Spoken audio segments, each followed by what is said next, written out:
Hello everyone, and welcome to my Duel Today official news channel. I hope everyone is having a wonderful day. Before we begin, please hit the subscribe button and give this video a thumbs up. A fantasy in which Harris arrests her awakens Ava on the couch. Harris knocks on her door in person as she finishes her coffee.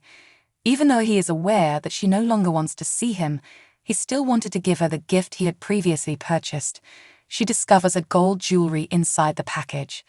He shouldn't be wasting his money on her, even though she says it's wonderful. She's worth every dime, he claims.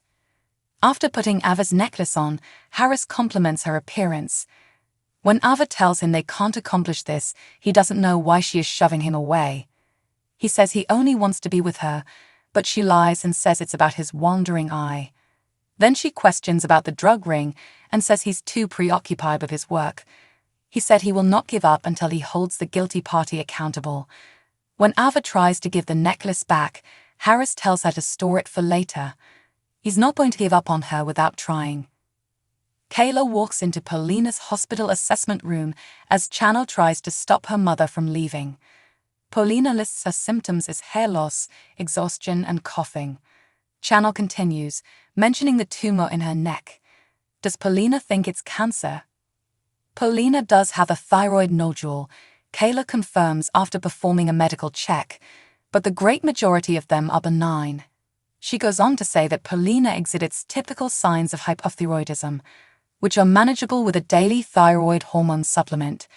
She will arrange for blood work to be done and refers Paulina to an endocrinologist for a biopsy. Kayla asks Channel if she would read the Christmas story at the hospital celebration after she tells her they're very grateful for her. Instead, Paulina offers to. Later, Paulina, who reads to the children, is introduced by Kayla, who is decked up as Santa. Eric wants to put that infant in the onesie Nicole purchased him, even if Sloan and Eric are having the finest Christmas ever at home. Sloan declines. She actually wants Nicole to stay away from him forever. Eric makes a decision to take Jude out after he wakes up from his nap. Leo appears after he has left. Following their overnight excursion, Nicole and EJ return to the mansion. Nicole regrets not being there for Holly's birthday, but EJ knows that Holly is understanding. Nicole is an amazing mother who brought up an amazing young woman. Nicole heads to check on Holly and passes a disheveled and arriving Stefan. Stefan informs EJ that he was with Gabby, who has a broken leg, in the prison hospital. He goes on to say that Clyde Weston wanted him to take over his drug operation, and that's why he sent him a message. After telling EJ everything about the bistro and Ava, Stefan cries out for assistance. EJ wants to get rid of Clyde, but he can't put Nicole through any more suffering than she already has. Besides, he can't and won't aid him because he's now the DA. EJ, the DA, cautions Stefan that he might wind up in Statesville if he gets into trouble. Positively, though, Stefan might be placed in the cell adjacent to Gabby. Once EJ leaves, Stefan breaks a figurine. A hangover, Holly awakens, sprawled out on her bed, and completely clothed. She examines her phone in a panic. She is relieved to learn that she did not text Johnny to declare her love, but she is embarrassed that she spoke to him. As Holly takes an aspirin, Nicole enters her room. After apologizing for skipping her birthday, Nicole starts to smell like she's drinking too much. "You're feeling hungover, are you not?" Holly clarifies that she drank scotch due to Johnny, as well as the fact that she was bored and depressed after Nicole lost the baby. She doesn't want to discuss it, though. Nicole tells her that she is there for her and that she loves her. Next, she recommends that they get her some fresh air. Holly tells Nicole in the square that she likes Johnny and that she can't recall what she said when she called him while intoxicated. Nicole, who is impartial, notes that Johnny regards her as a younger sister. Holly is aware, yet she may even be in love with him due to her obsession. Nicole kindly informs her that's not love, just infatuation. Pulling Holly away, she witnesses Eric pushing Jude's stroller in their direction. Eric stops them both with a shout.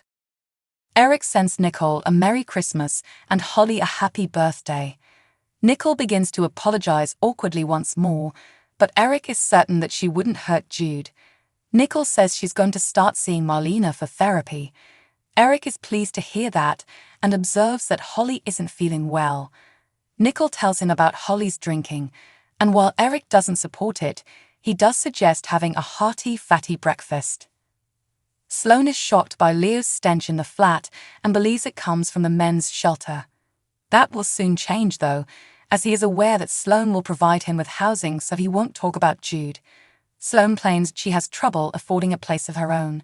She's also now providing for a child. Leo doesn't buy it and insists that if she wants to keep her son, she must move into the Salem Inn permanently. Holly cuddles Jude while she eats breakfast in the square with Nicole and Eric. Afterwards, the three of them are having fun and laughing right as Leo and Sloan are walking across the square toward the inn. What an ideal small family, Leo sneers at Sloan. Days of Our Lives has had a wonderful year, but that's essentially just Salem life. The show went above our expectations in a creative way, including a heavenly detour that leaves us baffled and the appearance of well-known actors in completely different characters. Well, they have new roles. Bo and Hope made their huge comeback, which swiftly turned into their big exit, but at least Megan gave us a villain that was finally deserving of the Phoenix. In a succession of exquisitely sentimental episodes, we bid Victor farewell, and although his funeral may not have been the lavish event we had hoped for, we still had to wipe away a good deal of tears. Perhaps the most beneficial outcome, though. Xander is Victor's hidden son, in addition to being the unpopular cousin. If only someone could convey that to him now. Not to mention all the do-overs. Blake Barris made his major comeback as Everett, the ex-boyfriend of Stephanie and Jada, rather than Nick, although we did get that up in heaven, or wherever that afterlife was, or Bobby. That's one we're still working through. Theresa was brought back to town by Jen Lilly, who was abruptly replaced by Emily O'Brien right before Gwen left for a few months.